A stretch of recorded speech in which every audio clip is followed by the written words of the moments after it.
힘들 때마다 제가 자주 인용하는 말이 이 또한 지나가리라는 말입니다. 이 세상이라는 게 인간사가 세옹지마고 다 세월이 가는 것 같습니다. 지난 12월 3일 날 내란의 밤 때 정말 이 5살 먹은 어린이한테 총을 쥐어준 정도의 이 무능한 윤석열 정권 하에서 우리는 정말 가슴을 썰어내는 그러한 경험을 했습니다. 제가 부족한 자를 우리 인천 시민, 우리 계양 주민이 5선 국회의원으로 만들어 주시고 또 인천 시장까지 만들어 주시고 당 대표까지 만들어 줬는데 충분한 여러분들께 양해가 없이 인천을 떠나게 돼서 송구스러운 마음이 컸습니다. 또 서운한 마음도 많았을 것입니다.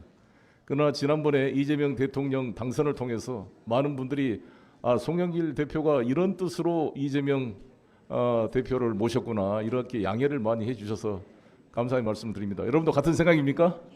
네, 박수 한번 쳐주시고. 국가적 위기 상황에 우리 인천 계양구가 이재명 대통령을 품어서 이 검찰 범죄 정권의 이 가혹한 칼날을 막아낼 수 있도록 토대를 만들어 주신 것에 대해서 진심으로 감사를 드리고 또 그러한 자부심이 있는 게 아닌가 생각이 듭니다. 여러분, 사실상 지방자치단체 공공외교를 보면 그 전범을 보여준 게 우리 인천시 5기 행정부가 아니었나 저는 이렇게 자부심을 갖습니다. 그 이유는 사실 외교라는 것은 중앙정부가 하는 것이지 지방정부가 외교를 하기는 어렵습니다. 한계가 있습니다. 그러나 일종의 보충적 성격으로서의 지방의 역할이 갈수록 커지는 게 지금의 대세입니다. 우리가 한미동맹을 이야기하지만 미국이 제가 부시 때 이라크 파병을 제가 공개적으로 반대하고 싸웠는데 그때 우리가 반미라고 이야기하는데 반미가 아니라 우리가 미국 3억 5천만 국민과 친구고 동지인 것이지 특정 정권과의 우리가 일방적으로 종속되는 관계가 한미동맹이 아니라고 생각합니다. 민주주의와 인권을 추구하는 미국 3억 5천만 국민과 우리 5,200만 대한민국 국민이 진정한 친구로서 결합하는 것이 진정한 의미의 한미동맹이다. 중국은 제일 중요한 데가 우리가 이 티엔진이 우리하고 비슷한 위치잖아요. 천진과 요코하마가 도쿄의 관문이고 천진이 북경의 관문이어서 인천이 서울의 관문이어서 우리 3자가 공통점이 있습니다. 그래서 천진과 요코하마와 자매 우호 도시를 체결했고 저희가 백령도를 제2의 제주도 프로젝트로 만들려고 노력을 했습니다. MB 때 아시다시피 천안함 사건 이후로 남북 관계가 완전히 단절돼 있을 때 5.24 조치를 통해 남북 간의 모든 협력을 중단시켰습니다. 이거를 뚫기 위해서 저희가 인천 유나이티드 축구단이 5억을 투자해서 단동에다가 축구화 공장을 만들어서 평양의 노동자들과 우리 숙련된 우리 한국의 지도자와 우리의 자본, 중국이 부지를 제공해서 중국, 북한, 우리 인천시가 3자 연합으로 함으로써 5.24 조치를 우회한 최초의 프로젝트가 단동 축구화 공장이었습니다. 모범적인 사례였습니다. 그리고 군밍시에 있는 체육시설을 통해서 북한 청소년 여자 축구단한테 훈련 기회를 제공함으로써 북한 여자 축구단이 세계 4강 결승전까지 올라갈 수 있는 쾌거를 할 수가 있었습니다. 북한은 겨울이 되면 얼어붙어 가지고 운동장에 훈련을 할 수가 없습니다. 그래서 저희 인천시가 쿤밍시가 남중국의 겨울에도 푸른 잔디 구장이 유지가 되기 때문에 이쪽으로 북한 청소년팀 여성 축구팀을 초청해서 우리가 훈련 기회를 제공함으로써 남북 관계를 뚫기 위해 노력을 했습니다. 경제 수도 인천, 대한민국의 심장이었습니다. 그게 가능해지고 있습니다. 그거를 제가 대한민국 수도 경제 심장을 만들려면 아시다시피 우리가 인천항이 1876년도 강화도약 체결 이후로 모든 서양 건물이 들어오는 창구가 우리 인천이었습니다. 인천을 통해서 야구도 들어오고 짜장면 들어오고 자동차도 들어오고 모든 신문물이 우리 인천항을 통해 들어왔습니다. 그 선퍼니처부터 시작해서 이건산업 합판공장 같은 이런 목재 관련된 산업이 발전됐습니다. 밀가루가 이쪽으로 수입되다 보니까 대한제분, 삼화제분부터 시작해서 대한제당 이런 300산업이 발전을 했습니다. 고철이 수입되다 보니까 여기서 동국제강, 인천제철 같은 이런 이 전기로로 고철을 녹여서 만든 철강산업이 발전했습니다.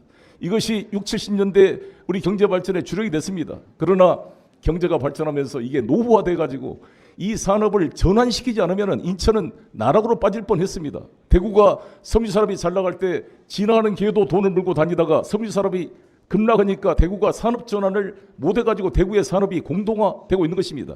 부산이 신발 공장이 잘 나가다가 계속 임금이 안 맞으니까 베트남으로 빠져나가니까 신발 공장이 없어서 부산의 새로운 산업의 토대를 찾는데 여러 가지 어려움이 있었습니다. 우리 인천은 어떻게 해야 될 것이냐.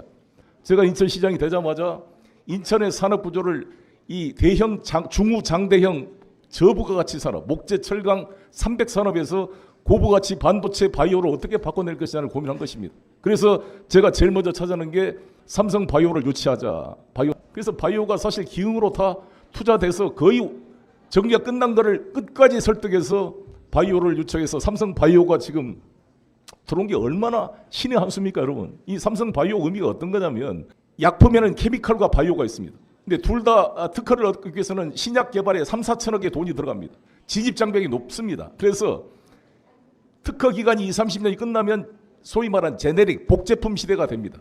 이 복제품 시대는 의약품이 특허 산업이 아닌 그냥 제조 산업으로 바뀌게 되는 거죠. 이 틈을 노려서 성공한 게 셀트리온 서정진입니다. 서정진이라는 사람이 대우 부평자동차 부사장이 어떻게 약품 회사 사장으로 세계적 기업으로 성장할 수가 있겠습니까? 서정진 회장 이야기를 들어보면 이제 특허 기간이 종료되면 이때부터는 제조업이 문제다. 누가 싸게 원 오리진 약의 8, 90%의 약효가 나는 제네릭 복제 약품을 고품질로 저단가로 만들어내는가 경쟁력을 좌우한다. 이렇게 판단한 겁니다. 서정진이 셀트리온을 만들 수 있었던 것은 김우중의 세계적 시각, 세계 경영이라는 글로벌 시각을 그대로 배웠기 때문에 서정진이 그 틈새를 찾아서 특허 기간이 종료된 복제품 시장에 도전해서 성공한 것입니다.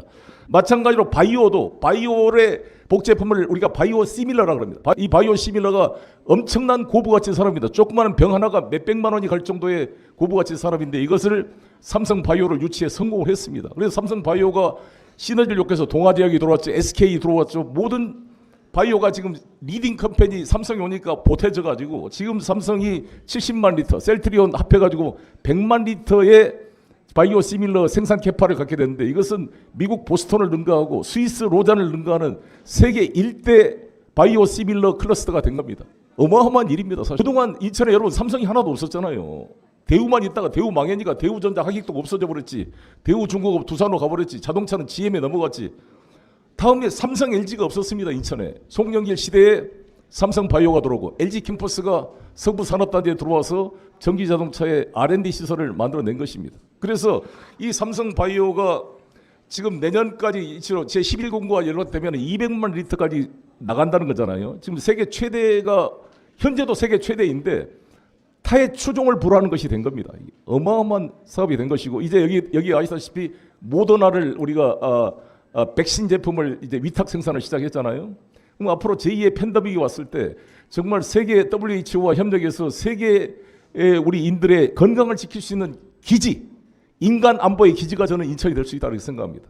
우리 인천이 세계적인 바이오 산업의 토대가 됐다. 이제 박정희가 포항제철을 만들어서 다 반대했을 때 포철을 만들어서 철이라는 것은 산업의 쌀이잖아요. 이것을 농업 사회를 공업 사회로 전환시키는 상징적 토대가 됐고 반도체는 IT 산업의 쌀이라고 합니다. IT 산업의 토대를 그래도 84년도에 삼성 반도체가 만들어졌는데 수원에서 그게 전두환 노태우 때 시작했다가 김대중 대통령 때 꽃을 피웠습니다. 산업화는 늦었지만 정보화는 앞서가자는 슬로건으로 만들어서 우리나라가 IT로 먹고 살았잖아요. 지금까지. 그 다음에는 뭐냐 BT라고 저는 봤습니다. 그래서 그게 포항에서 시작한 포철이 수원의 삼성 반도체를 지나서 인천 송도의 PT 산업으로 인천국제공항으로 세계로 뻗어나간다. 이렇게 제가 시나리오를 만들어서 그 경제 핵심이 바로 우리 인천 송도의 바이오 산업 클러스터가 될 것이다. 이 꿈이 현실화되고 있습니다. 저는 타의 추종을 불허합니다. 앞으로 계속적으로 이 삼성의 바이오 클러스터를 따라올 도시가 없습니다. 전 세계. 계속 발전해 가면 우리 미래의 먹거리가 만들어지고 우리 인천이 세계적 도시로 발돋는 그런 토대가 될 것이다. 이 HBM을 하이닉스가 먼저 개발했어요. 그래서 삼성전자는 HBM 개발이 떨어져가지고 삼성 망한다 그랬습니다. 올해 초만 하더라도 삼성전자 망할 것이다.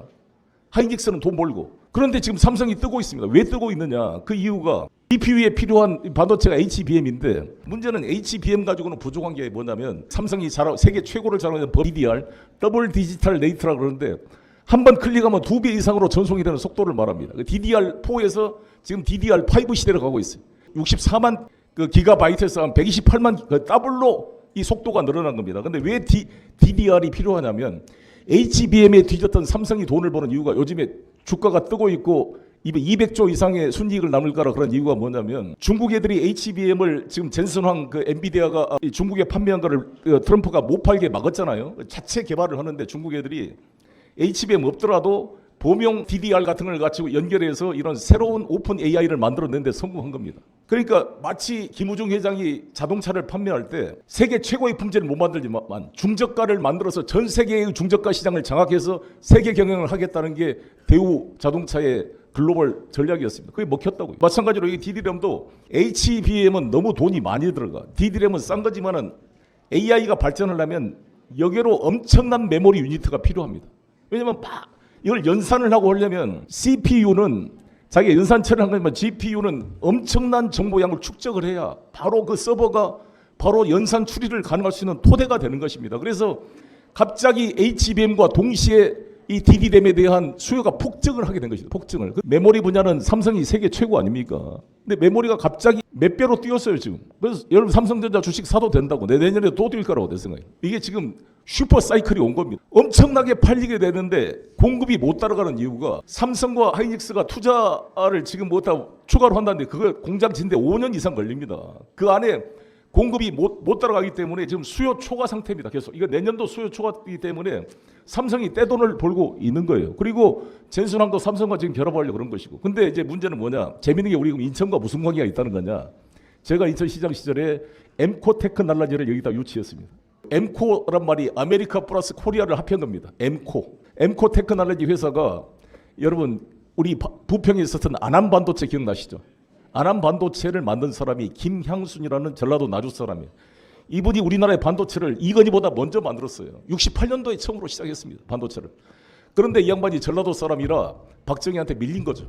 박정희가 삼성의 손을 들어준 거고 삼성이 반도체를 주도하고 안암반도체는 무너졌습니다. 그 아들 김향순의 아들 김주진이라는 사람이 미국 박사입니다. 이 박사가 아버지 사업을 살려야겠다고 싶어서 이 사람이 만든 게 엠코 테크놀로지입니다. 그 안암반도체를 승계해서 발전시켜서 다시 재만든 게 엠코 테크놀로지인데 이게 지금 애리조나주에 있거든요. 본사가. 근데 이 양반이 내가 인천시장 때 우리도 한국 사람이고 전라도 사람이니까 나하고 연결이 됐어요. 와가지고 글로벌 센터를 중국에다 지금 투자하려고 그러는데 혹시 인천도 후보 대상이 하나라고 그러더라고요. 내가 그 말을 듣는 순간 모든 걸 제끼고 비행기 타고 바로 아리조나 날아갔습니다. 내가. 아리조나 가서 회장님 만나가지고 회장님 무조건 인천으로 투자해 주십시오. 뭐든지 하겠습니다. 그래가지고 인천에 투자를 결정했어요. 박수 한번 쳐. 이게 반도체라는 게 선공정, 후공정이 있는데 반도체를 만드는 원리가 실리콘이잖아요. 이 실리콘을 가지고 녹여서 큰 원통형 이런 통을 만들어요. 철강통처럼 이게 막대를 만들면 이거를 떡국 자르듯이 얇게 자릅니다. 잘라가지고 그걸 펴서 거기다가 산화 처리를 해요. 그걸 SiO2라고 그러는데 피막 산화 처리를 한 다음에 거기다가 포토 레지스터를 발라요. 포토 레지스터가 뭐냐면 일본 놈들이 우리한테 판매하다가 문재인 정부랑 싸워가지고 화이트 리스트에 넣어서 수출을 통제했던 게 바로 포토 레지스터입니다. 그거를 바른 다음에 거기다가 사진으로 찍어요. 찍은 걸 뭐라 그러냐. 그게 세계적 회사가 네덜란드에 있는 ASML이라고 합니다. Advanced Semiconductor ASM 머티리얼 리토그래피라는 말이에요. 그러니까 ASML이 세계 최고의 회사입니다. 독점 20년째 독점입니다. 장비가 노광 장비라고 하는데 EUV 극자외선이라는 뜻입니다. 극자외선. 극자외선으로 왜 이게 필요하냐. EUV가 한 대가 한 4천억 5천억짜리예요. 몇백 돈짜리 1년에 한 두세 대밖에 안 만들어요. 네덜란드. 근데 이거를 중국에 팔지 못하도록 미국이 수출 통제를 해가지고 ASML이 못 팔아요. EUV를 중국에다. 중국이 EUV가 없어가지고 삼성을 못 따라오는 겁니다. 그 EUV가 웨이퍼 이 피자판에다가 이 사진으로 빡 찍어요. 지금 빡 사진으로 이렇게 빛으로 찍습니다. 그게 설계도면을 찍으면 그게 설계도면이 쫙 그 감광 장치에 이게 그 EUV에 의해서 찍혀지는데 EUV가 머리카락 굵기의 만분의 1 수준으로 그 선을 그립니다. 만분의 1. 머리카락의 만분의 1. 1초 5만 개 이상의 타격을 한다 그럽니다. 그 어마어마한 속도로 그 미세한 그림을 그리는 거죠. 거기를 나중에 이제 애칭이라 해서 식각을 해. 그걸 미세하게 긁어내는 거예요. 그 선대로. 긁어낸 다음에 가스와 액체를 주입을 해가지고 나중에 전기적 장치에서 전기가 서로 소통되도록 만들어내는 겁니다. 그게 완성되면 그거를 피막 처리를 해가지고 그걸 커팅을 해 잘라요. 그것까지 만든 데가 선공정입니다. 이 반도체라는 게. 그 다음에 이걸 후공정이라서 넘기면 그거를 잘라가지고 이거를 이제 배합을 해서 주문자한테 맞는 맞춤형으로 이 반도체가 컴퓨터에 들어갈지 어디 AI 로봇에 들어갈지 아니면 자동차에 들어갈지 거기에 맞는 얼로케이션을 해가지고 이거를 만든 걸 패키징이라고 합니다. 패키징에서 몰딩을 해서 이거를 해가지고 갖다 이제 납품을 하는 건데 그 패키징 하는 것을 반도체 후공정이라고 그러는데 이 후공정의 제1등이 대만에 있습니다. 소위 말한 이 파운드리 반도체 업체 TSMC가 세계 1등이잖아요. 팹리스는 미국 1등입니다. 미국 애들은 공장이 없이 팹리스로 설계를 하면 이거를 파운드리 공장에 넘겨주면 삼성이나 TSMC가 그 설계대로 이 반도체를 제작을 합니다. 제작이 끝나면 어떻게 되냐? 이거를 후공정 회사에 넘겨요. 두 번째 세계 최대의 후공정 회사가 뭐냐? 그게 엠코 테크놀로지라고요. 내가 이야기하려고 이렇게 오래 이야기했어요. 엠코 테크놀로지가 전 세계 반도체 후공정 시장 점유율 15%입니다. 15%. 세 번째 회사가 어디냐? 지금 영종도에 있는 스테지팩 코리아입니다. 영종도에 제가 유치했던 스테지팩 코리아가 어떤 거냐면 싱가포르과 중국의 자본이 인수한 건데 원래 현대전자 후공정 부분에 특화되어 있던 사내 회사였어요. 이것이 중국으로 가려고 그런 것을 우리가 중간에 인터셉트 했습니다. 우리 인천에 해주세요. 영종도에 허락이 안 된대.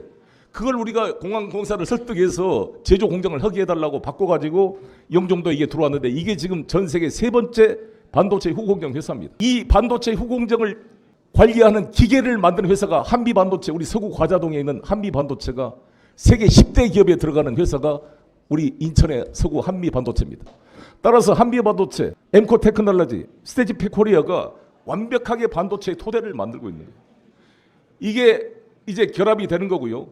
우리 연세대학교 송도 캠퍼스의 중립자, 양자 역학의 그 양자 컴퓨터부터 시작해서 양자 입자 가속기가 들어와.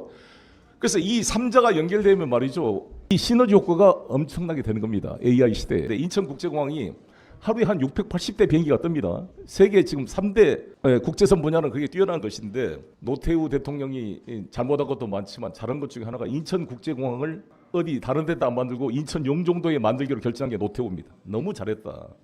노태우가 결정했고 YS 때 건설이 진행이 됐어요. 오픈은 김대중 때 했어요. 그래서 우리 국가 발전을 위해서 여야를 넘어서 노태우, 김영삼, 김대중 3대통령이 협력해서 만든 세계 최고의 공항이 인천국제공항입니다. 인천국제공항을 서울 인천공항으로 이름을 바꾸려고 할 때 끝까지 우리가 싸워서 인천공항으로 만들어냈습니다. 잘했죠? 그 다음에 MB가 인천공항 지분을 49%를 해외에 팔려고 그랬어요. 기억나시죠? 끝까지 제가 싸웠습니다. 싸워서 인천공항 못 팔게 막았죠. 그 인천공항이 세계적 공항인데 이번에 승객이 7천만 명이 넘어갔어요. 그래서 제가 오늘 이번 강의를 통해서 강력히 제가 제안한 건 뭐냐. 이재명 정부 때 5단계 사업을 빨리 해야 된다. 지금 인천국제공항이 활주로가 1, 2, 3, 4, 4개가 있습니다. 하나가 3.75km예요. 세 번째는 4km입니다. 우리나라 공항 중에 이렇게 긴 활주로는 인천공항밖에 없어요. 3.75 3개 4km. 3번 활주로가 4km에서 가장 큰 비행기 747도 문제없이 이루고 갈 수 있는 곳이 인천공항인데 다섯 번째 활주로를 빨리 지금부터 만들어야 5년 뒤에 완공이 되거든요. 그럼 2030년이 되면 이 항공수가 1억 명이 넘어갑니다. 인천 이 공항이. 그러면 지금부터 공사를 시작한다. 그러면 2030년도에 1억 명이 됩니다. 현재 인천국제공항의 캐파가 1억 600만 명인데 이 5단계 사업이 들어가서 제5활주로를 만들어야 되거든요. 5활주로가 뭐냐? 지금 스카이 72 골프장 중에 스카이하고 오션 뷰가 있는데 오션 쪽을 다 긁어내고 거기에 5번 활주로를 집어넣어야 되는 거예요. 그 5번 활주로가 들어가면 1억 4천만 명의 캐파가 됩니다. 1억 4천. 1억 4천 캐파가 되면 어떻게 되느냐? 대한민국이 세계 중심이 되는 거예요. 현재 우리가 중국에 가고 있는 인천국제공항에서 중국으로 직접 뻗어나가는 국제선이 45개가 있어요. 45개. 미국엔 15개, 그 다음에 유럽에는 16개 노선, 그 다음에 동남아에 19개, 일본에는 33개 노선이 가 있습니다. 총 170개 국제 노선이 있어요. 인천공항에서 바로 지방으로 수도를 거치지 않고 바로바로 지방으로 연결되면 인천공항이 우리가 글로컬, 인천이 세계의 중심이 되는 거예요. 미국이 50개 주가 있는데 미국에 우리가 들어가 있는 비행기가 15개밖에 안 된다는 것은 앞으로 각 주마다 하나씩 다 들어가게 만들면 미국 각 주에서 인천으로 바로 오게 만드는 거예요. 그러면 어떻게 되느냐? 우리가 지금 일본에 33개, 한 해다가 44개 가지고 있답니다. 근데 우리 일본에 33개 노선이 인천공항 연결되면 또 오키나와 쪽 사람들이 저쪽에 삿포로 가려면 우리 인천공항에서 갈아타서 간다고요. 오히려 이 나리타와의 싸움이 되는 거고 인천공항이 제가 생각할 때 미국 노선 15개를 한 3, 40개 이상 늘려야 된다는 거죠. 그리고 지금 그 중국도 45개를 7, 80개로 넘길 수가 있고 인도는 그 14억 인구인데 인도에 우리가 직항로 2개밖에 없어요. 뭄바이하고 뉴델리 2개밖에 없어요. 첸나이가 삼성이 있는데 첸나이 만들고 캘커타는 우리 인천과 자매도시인데 캘커타도 놔야 됩니다. 인도가 어마어마한 항공 수요가 발생할 거예요. 인도 14억 인구의 여권 보유율이 5%밖에 안 돼요. 한 20% 여권 보일이 넘어가면은 이 인도의 관광객 수요는 이루 말할 수가 없을 것입니다. 그러니까 이러한 분야에 무궁한 잠재력을 인천공항이 가지고 있어요. 그래서 지금 170개의 국제 노선을 거의 300개 수준으로 늘리게 되면 인천이 세계의 중심이 되는 겁니다. 우리가 러시아에 7개 있어요. 제가 러시아의 관계를 뚫려고 얼마나 인천시장 때 노력했습니까? 대한제국 때부터 지금까지 러시아 최고 지도자가 서울이 아닌 지방을 방문한 것은 최초의 일입니다. 최초의 일. 인천항에 들어와서 그 바리아 감대 추모에 헌화하고 갔거든요. 의미가 있는 겁니다. 근데 지금 러시아는 우리한테 너무나 중요한 나라입니다. 북극 항로를 우리는 한 번도 풀로 못 가봤어요. 야말반도만 갔다 왔다 그랬잖아요. 제가 야말반도를 다녀왔습니다. 야말반도가 엄청난 LNG가 지금 되고 있는데 그게 전부 다 중국으로 건너가고 있어요. 나중에 우리가 협력해야 될 문제이고 지금 우리가 하바롭스크, 블라디보스토크 항이 전부 스톱돼 있습니다. 지금 모스크바 항도 스톱돼 있는데 원래 7개 직항로가 있었습니다. 러시아에 에카테린부르크하고. 근데 제가 인천시장 때 자매도시를 추가로 맺은 게 에카테린부르크하고 블라디보스톡입니다. 그다음에 크론슈타트, 바리아 감대가 출발했던 상피터스버그 옆에 있는 크론슈타트 항과 우리가 자매도시를 맺었어요. 근데 에카테린부르크는 우랄산맥 바로 뒤쪽에 있는 아주 중요한 러시아의 중부 도시입니다. 7개의 노선을 빨리 다시 복항시켜야 돼요. 우리 러시아가 우리는 지금 60일인가 비자 면제 협정이 맺어져 있잖아요. 지금 러시아 우크라이나 전쟁 때문에 러시아와의 모든 항공선이 중단돼 있지만 그럼에도 불구하고 작년에 러시아인들이 우리나라에 온 게 25만 명입니다. 25만 명. 어떻게 오느냐? 속초항으로 다 배 타고 막 저기 블라디보스토크 오고 있습니다. 근데 이거를 빨리 복원시켜서 러시아의 관계도 더 늘려야 된다. 그리고 동남아도 마찬가지고. 그래서 저는 우리 인천공항이 세계 최고의 허브공항으로 만들어져서 여기를 이제 국내선도 집어넣어가지고 바로 피더항처럼 바로 연결돼서 국내로 바로바로 인천항에서 김포공항까지 오지 않고 거기서 바로 환승되도록 만들어야 한다고 봅니다. 지금 김포공항이 지금 2천만 명 개파를 하고 있고요. 김해, 제주, 제 구상은 인천 영종도 국제공항을 영흥도로 해저 터널로 연결하고 영흥도에서 해저로 서산으로 연결해가지고 서산에서 홍성으로 해가지고 군산으로 해가지고 서해안 고속도로 연결돼서 무안의 김대중 공항까지 연결하는 것이 제일 중요하다 이렇게 봅니다. 왜 동해안선도 우리가 연결이 안 돼 있어서 제가 문재인 대통령한테 제진에서부터 강릉까지 102km가 다 중단돼 있었잖아요. 강력히 제가 요청해서 에타 면제를 받아가지고 이제야 완공이 된 겁니다. 북한 쪽은 다 완성됐는데 우리 남쪽은 동해안선이 완성이 안 돼 있었어요. 그게 이제 이번에 완성됐으니까 제 생각은 제2의 서해안선을 만들어서 바로 새만금까지 해가지고 바로 이번에 무안 국제공항까지 연결을 해줘야 인천공항과 상호 시너지 효과가 나게 되는 것입니다. 전국적으로 저는 제주까지 해저터널을 뚫어야 한다는 생각인데 아무튼 이런 U자형이라는 게 그래야 완성이 되는 거예요. 한반도 U자형이 이것이. 그리고 북극 항로를 뚫어야 영남권은 미래 발전에 비전이 있는 것이고 우리는 이 중국과의 관계를 풀어내서 남북 관계를 풀어야 인천이 발전합니다. 전에 인천이 제2의 베네치아처럼 되려면 어떻게 할 것이냐. 이 서해 바다가 지금 항공모함과 잠수함이 서로 군비 경쟁하는 이 전쟁의 도시가 아니라 정말 지중해의 로마 시대 천년의 번영을 이끌었던 그런 이 정말 평화와 번영의 이 서해 바다가 되려면 어떻게 될 것이냐. 제가 그래서 한 게 바로 백령도 프로젝트였습니다. 백령도를 제2의 제주도처럼 만들어 보자. 백령대 공항이 들어갑니다. 쌍발역 있게 50명 사는 공항이 울릉도, 지금 흑산도, 백령도 세 군데가 추진되는데 백령도가 이 공항이 만들어지면 지금 우리가 4시간 정도 가는데 바로바로 갈 거잖아요. 그러면 저는 백령도가 제가 인천시장 때 추진했던 게 위해시, 웨이하이시에 용한항이라는 데가 있습니다. 거기서 한 170km 되죠. 우리가 지금 백령도 가는데 한 4시간 걸리잖아요, 배로. 아마 그 위해시 용한항에서도 한 4시간이면 옵니다. 평양에서 같은 꼭지점에 있습니다. 그래서 저는 백령도를 어떻게 할 생각이냐.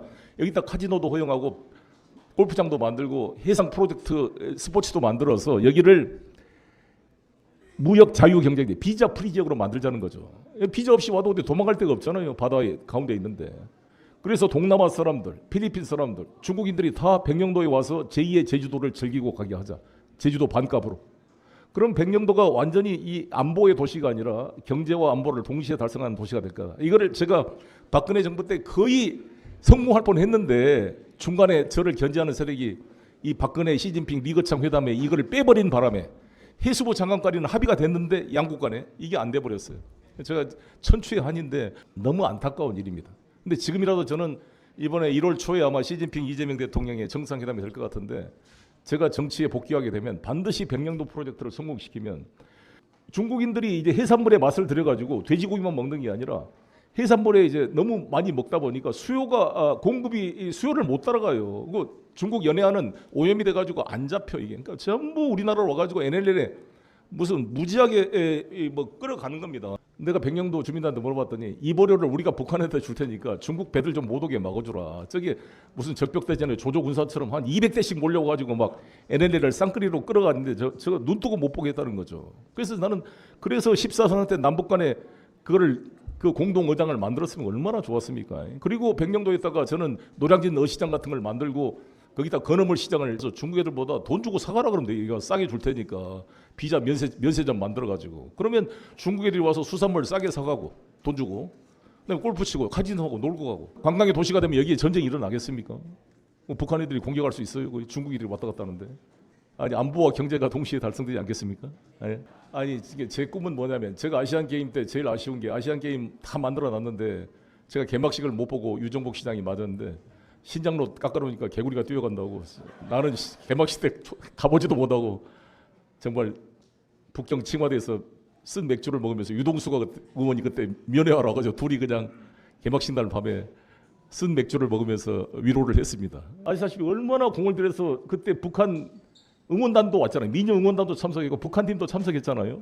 내가 이거를 얼마나 하려고 노력을 했는데 그리고 그때 황룡의 최용의 황명서, 김양건 이 북한의 넘버 2, 3, 4가 왔잖아요. 그럼 이 절호의 기회를 남북 대화에 살리지 못하고 이 멍청한 박근혜 정부가 홀대하고 무슨 민영원단 숙박비도 안 주겠다고 막 짠냄새를 해가지고 그 성질이 나서 그냥 가버렸잖아요. 그리고 그 세 명이 왔는데 만나지도 않았어요, 박근혜가. 그 생각하면 너무나 협배한 외교를 했다. 제가 할 이야기가 무지하게 많은데 뭐 이렇게 많이 외우고 다니냐 해서 내가 대가리가 커서 좀 제가 메모리 용량이 좀 높아서 HBM처럼 빨리빨리 이게 메모리가 많이 돼 있더라도 AI가 중요한 거는 그 메모리 중에 빨리빨리 필요할 때 끄집어내는 능력이 중요하거든요. HBM이 그런 걸 근데 내가 HBM이 좀 있는 것 같아요. 그래서 아이고 아무튼 우리 반가운 동지들 보니까 너무 즐거워서 열심히 말했고 제가 우리 이재명 대표님한테 유일하게 추천한 사람이 박선원이었는데 정말 이번 내란식에 박선원이 없으면 어쩔 뻔했습니까? 박수 한번 쳐줘. 우리 인천시가 남북관계 또 러시아 관계도 뚫어내는 정말 중앙정부의 방해에도 불구하고 성공적으로 뚫어냈고 아시안게임을 매개로 정말 남북 화해의 장까지 만들어내는 정말 아주 모범적인 그런 사례들을 저희는 만들어냈다고 자부를 합니다. 또 세계적인 바이오와 반도체 후공정의 세계 1위의 거점 도시를 만들므로써 우리 인천의 미래의 성장 동력을 담보했다 이렇게 생각합니다.